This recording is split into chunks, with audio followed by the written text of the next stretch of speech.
Buenos días, estoy aquí de nuevo, Cecil, presente con nuestro nuevo tema sobre los temas selectos de biología. Este proyecto de primer bimestre, ya saben, en representación de Jenny Rivera Hernández. Ok, nosotros vamos a empezar con lo básico, la biología. Aquí está. Nuestra introducción, ya sabemos, discutiríamos sobre la biología como ciencia y los eventos que deja la biología en la humanidad. ¿Qué significa biología? La biología está formada por la palabra bios, es un término griego que designa la vida, y logos, que también es un término griego que designa la ciencia. Por lo tanto, estamos diciendo que la biología es la ciencia que estudia la vida. Ahora, la biología como ciencia estudia tanto el origen, nuestra evolución, las características de todos los seres vivos y organismos, y así como sus procesos vitales, su comportamiento, su interacción entre otros seres vivos y entre ellos mismos. En teoría, generalmente nuestra biología estudia la vida y todo lo que esté vivo. Ahora, nuestro siguiente tema son los principales acontecimientos biológicos. Continuamos. Aquí está. Esta es una breve lista de todos los principales acontecimientos. Vamos a ver cada uno. Esto está para largo. Continuamos. Nuestro primer descubrimiento es el de 1605, que es la célula. El hombre que te presento aquí es Robert Hooke. Iniciamos con él. Él publicó los resultados de sus observaciones sobre tejidos vegetales, como el corcho, realizado con un microscopio de 50 aumento construido por él mismo. O sea, en ese momento todavía no había microscopios como tal. Él usó un corcho y puso una lentilla. Y él observó que había seres vivos ahí. Pero los que él descubrió eran seres ya muertos. Entonces no pudo dar una descripción sobre toda su estructura. Nuestro segundo acontecimiento es el de 1674, sobre los microorganismos. Este es otro nuevo señor, Anton van Leeuwenhoek. Él, por medio de un microscopio, descubre accidentalmente los microorganismos en una gota de agua. También lo probó durante el esperma y en la sangre, descubriendo bacterias también.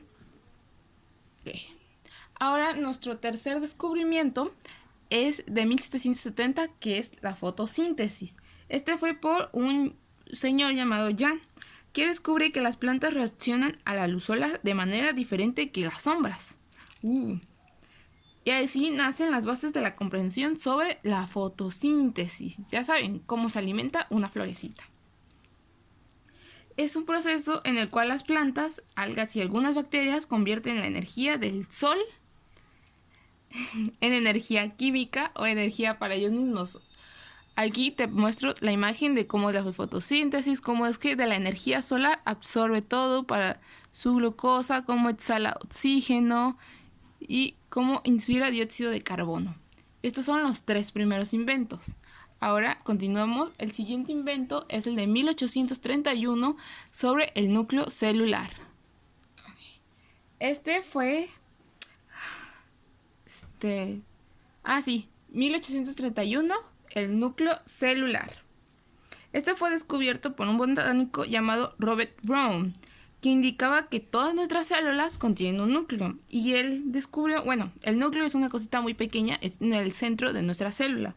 Él lo dividió por varias partes, que es la membrana nuclear, el núcleo o plasma, la cromátida y los nucleolos. Ahí también se encuentra nuestro ADN. Luego, el siguiente es el de 1839, que es el viaje de Beagle. Este fue por Charles Darwin. Él nos decía, era un diario que él escribió sobre su viaje y donde decía anotaciones científicas. Y así él nos dio como que la base para su teoría de la evolución para la selección natural. El siguiente es de 1859, que es el origen de las especies. También un libro de Charles Darwin, publicado el 24 de noviembre de 1859, que era considerado uno de los trabajos de literatura científica más importante. Y él nos dio la primera teoría de la biología evolutiva. Ok, el que sigue. Ok, ahora tenemos el siguiente de 1865, que son las leyes de Mendel. Ok. Aquí te muestro la primera ley de Mendel y la segunda ley de Mendel. La primera ley de Mendel, la ley de la uniformidad de los híbridos de la primera generación. Es cuando se cruzan dos variedades individuos de raza pura. Aquí hay dos guisantes, el amarillo y el verde. Son homocigotos para un determinado carácter. Todos los híbridos de la primera generación filial, que es esta, son iguales. La conclusión es que al cruzar variedades puras, o sea, varias especies puras de guisantes amarillos y verdes, obtendrás de esto un cruzamiento variado de guisantes amarillos, porque este homocigoto el homocigoto verde es recesivo, entonces este no se va a mantener en la primera generación filial. Luego tenemos la segunda ley de Mendel, que es la ley de la separación. Aquí tomó plantas procedentes de las semillas de la primera generación filial, ese está, el guisante amarillo, y las polinizó entre sí. Del cruce obtuvo semillas amarillas y verdes. Aquí ven, aquí cruzamos tanto recesivo y aquí pudimos obtener un guisante verde recesivo, mientras que los demás eran igual amarillos como la mayoría. Lo que quiere decir es que la semilla que parece haber desaparecido en la primera generación filial, el guisante verde, vuelve a manifestarse en esta segunda generación filial. Ahora, después de nuestras leyes de Mendel, va el de 1869, que fue la ecología. El término ecología fue creado en 1869 por un alemán prusiano que su pronunciación es Ernst Haeckel, en su trabajo de morfología. Entendía por ecología la ciencia que estudia las relaciones de los seres vivos con su ambiente, pero más tarde se amplió esta definición del estudio de la ecología por las características del medio, que también incluye el transporte de la materia y energía y su transformación por las comodidades biológicas. O sea, todas las plantas entre eso. Luego tenemos el de 1879, que es la división celular, que esto fue por Walter Fleming. Cuidadosamente observa que las células animales se dividen en etapas llamada el proceso mitosis, de una manera independiente. Ya todos conocemos el proceso de la mitosis. Aquí es cómo se va dividiendo nuestras células. Ok, continuamos. Luego, nuestro siguiente proyecto es el de 1901, que es la botánica. Y es como muchas otras ciencias que alcanzó la primera expresión definida de sus principios y problemas en la Grecia clásica. Ya saben que Aristóteles es el padre de todo, casi, porque tiene descubrimientos en demasiadas ramas. Él también nos dio la botánica. Luego tenemos el descubrimiento de 1921, que es el descubrimiento de la insulina, que fue por un científico canadiense, Frederick Charles y Humbest. Que ellos encontraron la insulina para hacer una pequeña proteína que baja el azúcar de la sangre. Extrajeron la insulina de los islotes de los páncreas animales, o sea, de un animal. Dios, abrieron un animal. Y dieron los derechos de la patente a la Universidad de Toronto, de modo que los diabéticos por todo el mundo pudieron utilizar la ventaja de la insulina y poder vivir una vida normal. Nuestro siguiente invento es el de 1953, que es la estructura del ADN. El ADN significa ácido desoxirribonucleico. Aquí te estoy mostrando nuestra composición de ADN. Nuestra estructura de ADN. Cada molécula de ADN está constituida por dos cadenas o bandas formadas por un elevado número de compuestos químicos, llamados nucleótidos. Estas cadenas forman una especie de escalera retorcida que se llama doble hélice, pero eso es para otro momento. Aquí te muestro qué es lo que tiene: la adenina, la timina, la guanina, la citosina, sus bases nitrogenadas, su par de base y su esqueleto de azúcar fosfato. El siguiente también tiene que ver con la estructura del ADN, pero es el que ya mencionamos, la estructura de doble hélice del ADN. El siguiente es de 1974, es la primera teoría de evolución biológica. Nuestra teoría de evolución biológica fue hecha por Robert H. Whittaker.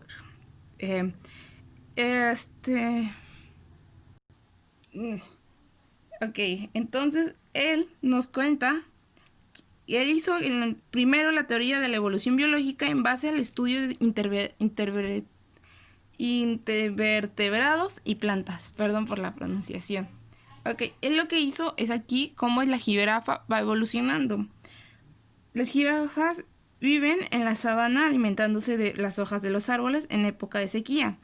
Cuando las hojas escasean, ante la falta de hojas, las jirafas estiran su cuello y sus patas para lograr alcanzar las hojas situadas más alto. El estiramiento de las patas y el cuello provocaría su alargamiento. Estas características los heredamos los descendientes, o sea, vamos mejorando la descendencia de poquito a poquito. Si esto no hubiera pasado, nos hubiéramos extinguido. Bueno, las jirafas se hubieran extinguido al no poder alcanzar su alimento. Después de 1969 tenemos las clasificaciones de los reinos. Nuestros 5 reinos. El reino animal, de plantas, hongos, monedas y prototistas. Continuamos. Nuestro siguiente es el de 1995, de Severo Ochoa, el ARN polimerasa. Este fue por Severo Ochoa, por eso su nombre. Descubre y aísla una enzima de una célula bacteriana que él denomina una polinucleótido fosforilasa, y que luego es conocido como ARN polimerasa, cuya función es catalítica, es la síntesis de ARN, el ácido ribonucleico. Luego, en 1996 tenemos la clonación del primer mamífero. Ese ya lo conocemos.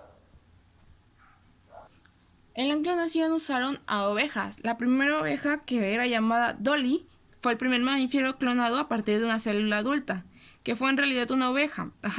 Resultado de una combinación nuclear desde una célula donante, ahí te lo muestro, la célula de la ubre de una oveja donante, el núcleo donante, con el ovocito de otra oveja adulta. Lo fusionaron mediante por shock eléctrico, y así formaron el embrión con caracteres de la oveja donante, o sea, de la célula de la ubre de la oveja donante, desarrollado de Dolly. 2 ovejas diferentes dieron el resultado de una oveja igual a otra, y así se hizo la clonación del primer mamífero. El siguiente tema es el 2014 sobre la anatomía, pero creo que nos faltó uno, ¿verdad? Sí, en 2012 la historia de la biología. Se ha desarrollado a lo largo del tiempo gracias a las aportaciones de notables investigadores que dedicaban su vida al estudio de la naturaleza. Entre los más destacados, obviamente, nuestro filósofo de siempre, Aristóteles, y otros científicos que hizo una gran contribución a la biología fue Charles Darwin, que ya vimos su teoría de la evolución y nos dejó su diario para saber sobre la fotosíntesis. Ahora sí, continuemos. 2014 con la anatomía. Galeno es considerado el verdadero biólogo de la antigüedad. Fue un médico griego. Sus puntos de vista dominaron la medicina europea a lo largo de más de 1000 años. Hizo muchísimas aportaciones a la medicina, como demostró las funciones del riñón y de la vejiga, y demostró diversos músculos que son controlados por la médula espinal. Entonces, él nos ayudó bastante también. Ya fue en 2014 cuando hubo más descubrimientos sobre nuestra anatomía. Ahora, esto es todo sobre los principales acontecimientos de la biología. Ahora nos vamos a ir al siguiente tema, que también tiene que ver con la biología y su nombre inicia con bio. Exacto. Nuestro siguiente tema tiene que ver con la biología y la tecnología. Exacto, la biotecnología. Aquí.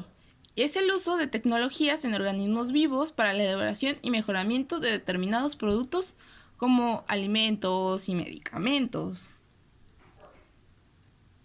Toda aplicación tecnológica que utilice sistemas biológicos y organismos vivos o sus derivados para la creación o modificación de productos o procesos para sus usos específicos. Es aplicado principalmente en la área de farmacología, la agricultura y el medio ambiente. En todos nuestros medicamentos que consumimos, ahí la podemos encontrar. Y también la biotecnología moderna, la de ahorita, modifica y transfiere genes de un organismo a otro. Aquí te muestro nuestro cuerpo humano. Y cómo con ayuda de la tecnología, tomando vitaminas, nos ayuda a continuar nuestros procesos correctamente. Por ejemplo, una persona diabética, cuando necesita su insulina, la insulina fue gracias a la biotecnología. Continuemos. Okay. La biotecnología lo vamos a dividir en 3. La biotecnología en medicina, en medio ambiente y en agricultura. En medicina también es conocida como biotecnología roja. Y es porque se aplican los procesos médicos. Los ya conocimos, nuestro ejemplo de siempre, la insulina, nuestros medicamentos, todas las vacunas que nos ayudan para viajar a lugares diferentes, entre otros. La biotecnología en agricultura, también llamada verde, esa nos ayuda para aumentar o mantener los recursos naturales a través del mejoramiento genético de las plantas. O sea, él ayuda a mantener las plantas vivas. La biotecnología en agricultura y medio ambiente se parecen, pero no es lo mismo, porque en medio ambiente quieren mantener un ecosistema limpio, mientras en la agricultura es específicamente sobre solo una planta. Esas serían las diferencias. Todos estos es realizado con ayuda de la tecnología que nos ayudó a inventar y descubrir nuevos bacterias, virus, entre otros. Continuemos. Nuestro siguiente tema también tiene que ver con bio, pero es más bien con lo moral. Exacto, bioética. Ok. Continuemos. La bioética no es algo sencillo de definir, puesto que existe una gran cantidad de orientaciones, análisis y resoluciones que lo conforman. Sin embargo, una posible definición es que es una subdisciplina de la ética que está relacionada directamente con los problemas morales de nuestra sociedad. Esto es lo que es la bioética. Luego tenemos a Van Rechal Potter, ¿sí? Como Harry Potter. Él fue un bioquímico y oncólogo, uno de los primeros en usar la palabra bioética en la década de 1970. Y él la definió como una disciplina que tiene como objetivo el estudio al problema de la supervivencia de la humanidad. También indicó que podría ser usada como un puente entre las ciencias de la vida y la ética clásica. Estamos juntando la ética, lo moral, junto con la ciencia. Ya ven que antes asesinaban animales o grandes terrenos de tierra para descubrir nuevos acontecimientos. Entonces, al no estar de acuerdo todos, fue que se creó la nueva disciplina que es la bioética. Ok, continuamos. Luego tenemos en 1979 a Thomas Schack y James Frankel. Ok, qué nombres. Ellos definieron los 4 principios de la bioética, que ayudó a su expansión con una mayor aceptación. La autonomía, la no maleficencia, la beneficencia y la justicia. La autonomía, que son finales personales. Lo que quiere decir es que es la capacidad que tienen las personas de deliberar sobre sus finalidades personales, así como actuar bajo sus propias decisiones e impresiones, que cada quien tiene el derecho de poder actuar como quiere. Bueno, con límites, obviamente.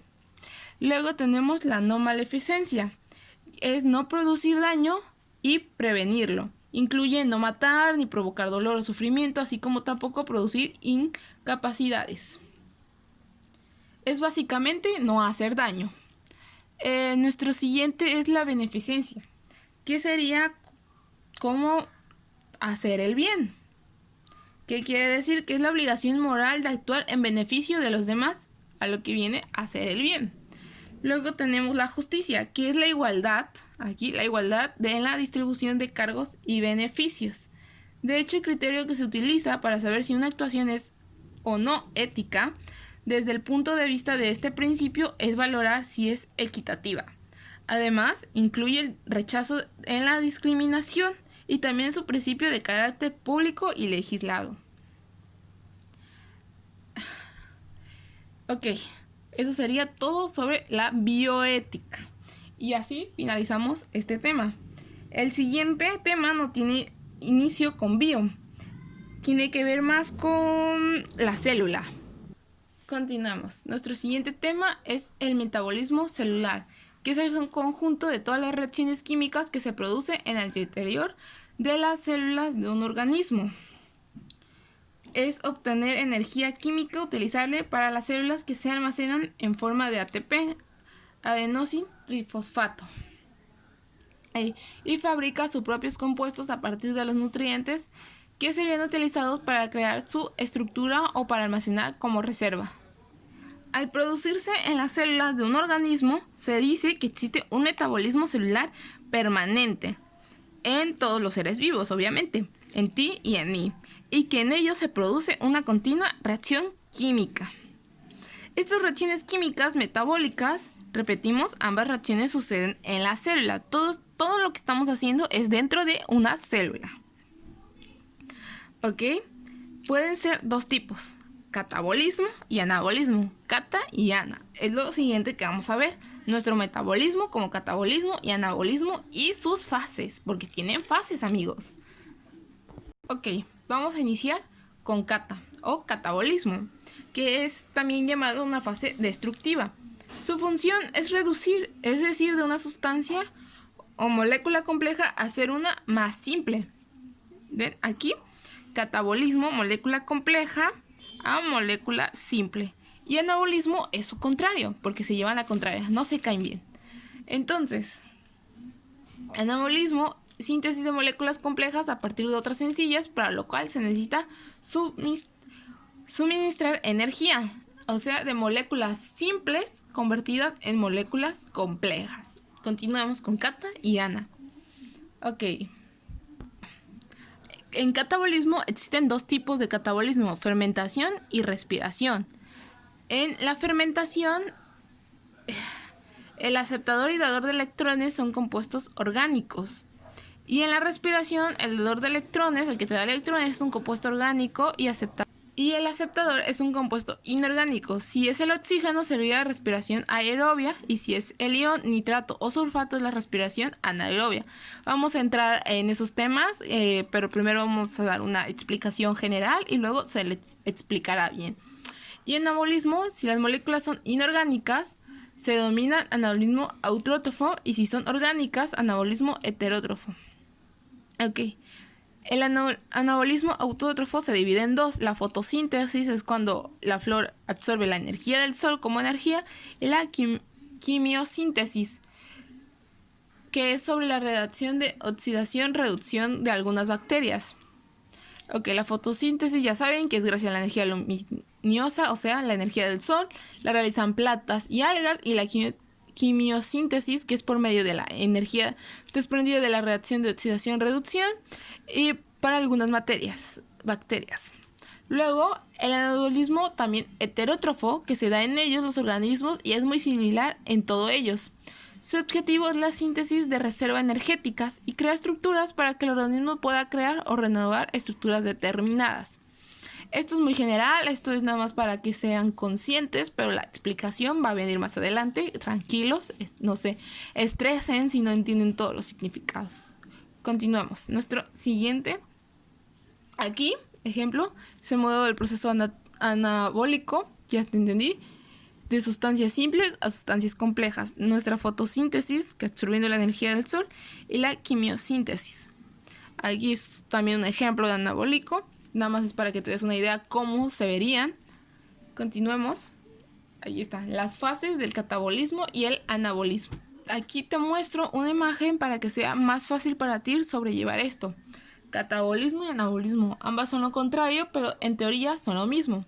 Empezamos con catabolismo. La fase 1 o también llamada fase inicial o preparatoria.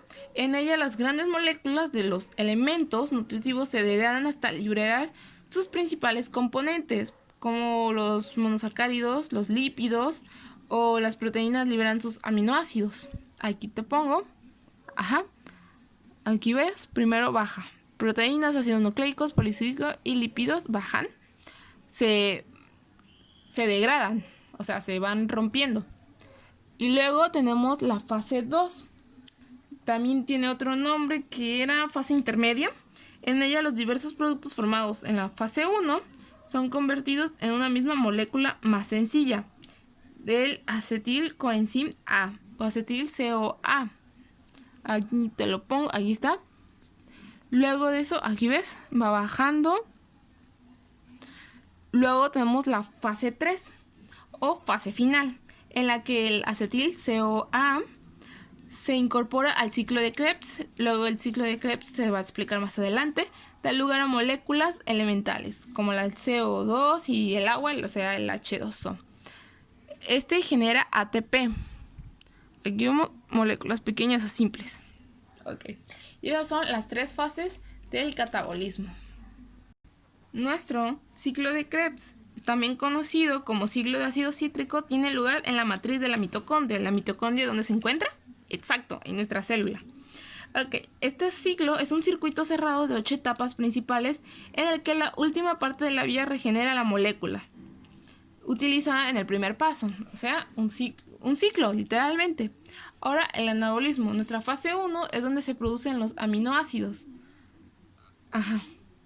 Y como había dicho, son lo contrario. Si aquí se degradan, aquí se producen. Nuestra fase 2 son los precursores, se activan y utilizan la energía del ATP. A ver, aquí está, la energía va subiendo, va absorbiendo el ATP.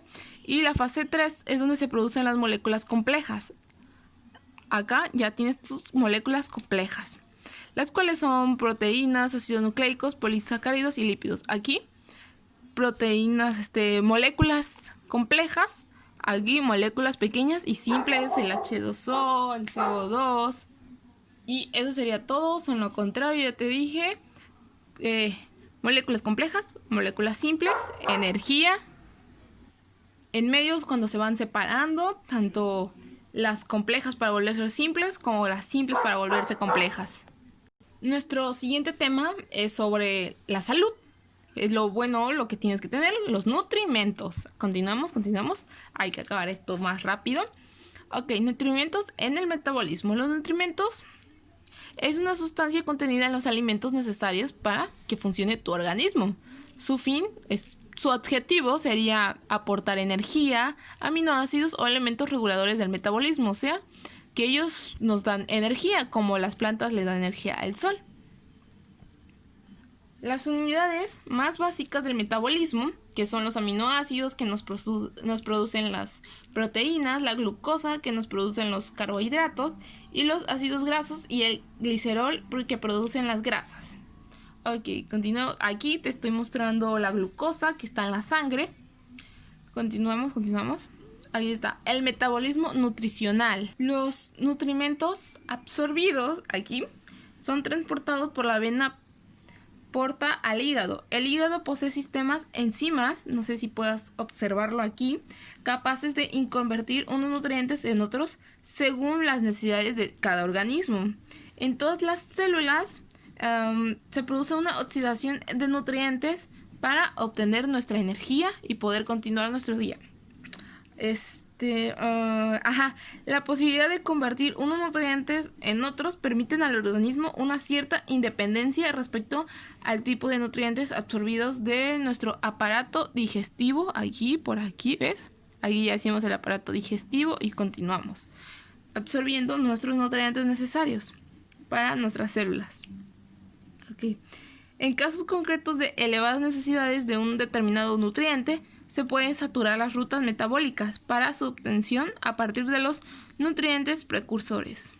Las reacciones orgánicas que definen el metabolismo humano no son completamente eficientes, ya que se pierde en forma de calor parte de la energía que contienen los nutrientes.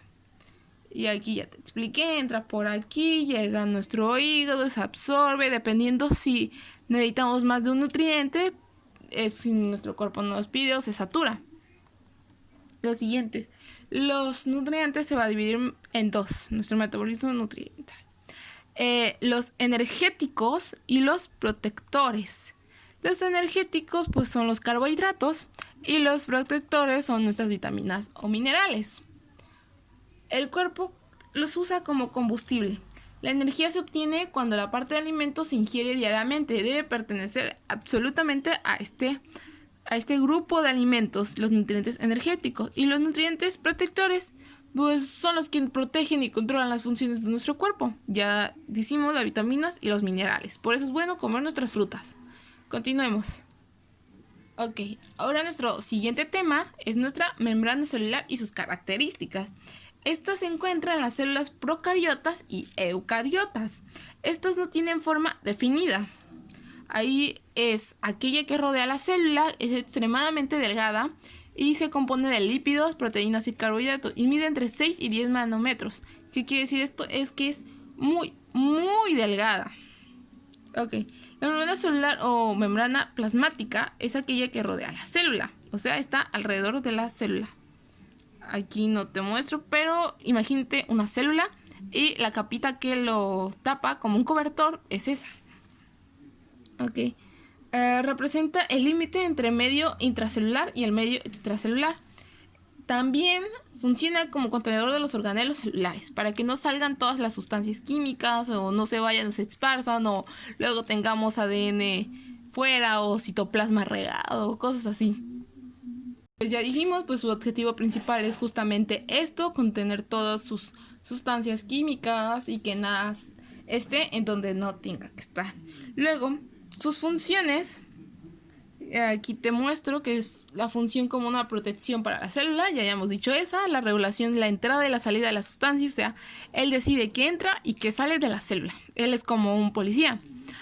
Recibe información del exterior a fin de poder adaptarse a los cambios pertinentes. Cuando te enfermas o algo así y algo tiene que aumentar o tiene que salir algo, alguna sustancia. Permite que las diferentes células se reconozcan entre sí. O sea, la mitocondria sabe que ahí está, el citoplasma sabe que ahí está, o sea, se sabe cada quien dónde está. Adquiere unas con otras y hasta que puedan intercambiar información o materiales. Ya saben, información genética. Ok. Aquí yo te estoy mostrando los componentes de la membrana celular. En esta parte los puntitos amarillos son glúcidos. La parte morada son proteínas. Los circulitos son los colesterol. Y aquí los que son como huesitos son los fosfolípidos. Ajá, fosfolípidos. Esas son las partes de nuestra membrana celular. Ya sabes, la membrana celular es la parte más delgada. Alrededor de nuestra célula, mide de 6 y 10 nanómetros. Funciona para proteger. Su objetivo es impedir que las células pierdan su contenido químico. En eso nos queda claro que es la membrana celular. Continuamos. Ok, ahora, como todos, la membrana celular tiene su historia. Su primer modelo de membrana lo propuso Singer y Nicholson en 1979 y está compuesto por 3 capas, 2 líneas externas y 2 internas. En medio de ambas se ubica la capa más clara llamada el modelo de mosaico fluido. La membrana tiene ciertos procesos. Los vamos a simplificar en 4. Aquí te estoy poniendo los endocitosis, los fagocitosis, los pinocitosis y los... Tuvimos problemas técnicos, pero ya todo bien, todo continuamos. Estábamos viendo los 3 procesos simplificados: endocitosis, fagocitosis, pinocitosis y exocitosis. Ok, el primero se produce cuando la célula introduce moléculas o partículas, cuando nuestras moléculas van a entrar a la célula. O sea, soy una molécula y estoy entrando. El segundo es cuando captura las partículas, entonces el proceso se le conoce como fagocitosis. Cuando son capturadas esas partículas que entraron en el endocitosis. Ahí ve, pero vamos bajando. El pinocitosis, cuando ya son capturadas y sean líquidas, el proceso se le conoce como pinocitosis. O sea, las que capturan y sean líquidas. Luego el exocitosis, que es el último, es cuando la vesícula llega al citoplasma y se fusiona con la membrana celular, liberando su contenido. Entonces, Ya queda claro el endocitosis, cuando la célula introduce las moléculas y las partículas, el fagocitosis, cuando se capturan esas partículas, el pinocitosis es cuando las partículas que se capturaron ya sean líquidas, y el exocitosis es cuando le da a la vesícula, llega al citoplasma y se fusiona con la membrana celular y libera su contenido. Ok, entonces así termina nuestro tema. Aquí, si ven la imagen, es como una representación de la primera modelo de membrana que propusieron, el de 1972, obviamente. Ahora continuemos con el siguiente tema: el transporte a través de las membranas biológicas. Este tema es muy interesante. El transporte que no utiliza energía se define como transporte pasivo, mientras que el que la consume se denomina transporte activo. ¿Ok? Tenemos dos: el pasivo y el activo. El pasivo es el que no utiliza energía y el activo es el que sí la utiliza. En el caso del transporte pasivo, el soluto se mueve siempre a favor del gradiente. ¿Ok? El gradiente es una región a lo largo de la cual cambia la concentración de una sustancia. Y ahí, o sea, nuestro gradiente para un pasivo es donde se convierte en la fuerza de conducción para el movimiento. Es como que la atrae para que esté cerca de ella. Ahora vamos a ver los dos tipos. Se movió. Aquí está. El transporte pasivo lo vamos a dividir en dos: difusión simple y difusión facilitada. Primero, una introducción sobre el transporte pasivo, que es un proceso de transporte, obviamente, de sustancias que se realizan en forma espontánea. Esto no gasta energía. Ya habíamos dicho que no necesitamos energía. Las moléculas pasan de un lugar con mayor concentración en un lugar con menor concentración. ¿Ok? Ya recuerdan, gradiente de concentración es una región, repito, la región a lo largo del cual cambia la concentración de una sustancia. ¿Ok? Estos dos son importantes, estos dos conceptos, porque si no te vas a perder en la explicación. Ahora, difusión simple, que es el movimiento de las partículas desde un área donde la concentración es alta a un área que tiene muy baja concentración. ¿Ok? Durante la difusión simple, las sustancias se mueven en una zona de concentración alta, como aquí ven. Acá las concentraciones se están juntando todos, hasta que la concentración sea igual en el espacio particular. Aquí te estoy mostrando los fluidos extracelulares, el citoplasma, el tiempo y el espacio extracelular. Aquí es donde todas se van a reunir juntas hasta que sea igual en el espacio particular. Ahora, la siguiente es la difusión facilitada. Ese es cuando las moléculas se difunden a través de la membrana plasmática con la ayuda de proteínas de la membrana, como canales y transportadores. Aunque pudieran existir un gradiente, ya habíamos dicho que era de concentración para estas sustancias, su carga o polaridad evita que crucen el centro hidrofóbico de la membrana celular. La sustancia se transporta por difusión facilitada. De cualquier forma, se mueve a favor del gradiente de concentración. Aquí te lo muestro. A ver, dame dos. Ahí está proteína de canal, la membrana celular es la larga, el espacio extracelular, aquí están las proteínas transportándose. Puedes apreciar el dibujo y esas son las dos, la simple y la facilitada. Después tenemos el transporte activo. El transporte activo está utilizando ATP como fuente de energía para ayudar a las moléculas a atravesar la membrana a través de las proteínas translocadoras. Utiliza moléculas sí cargadas. Esta se utiliza la energía para poder hacer todo el proceso. Durante el transporte activo, la sustancia se mueve en contra del gradiente de concentración. Si en el otro lo sigue, en este lleva la contraria.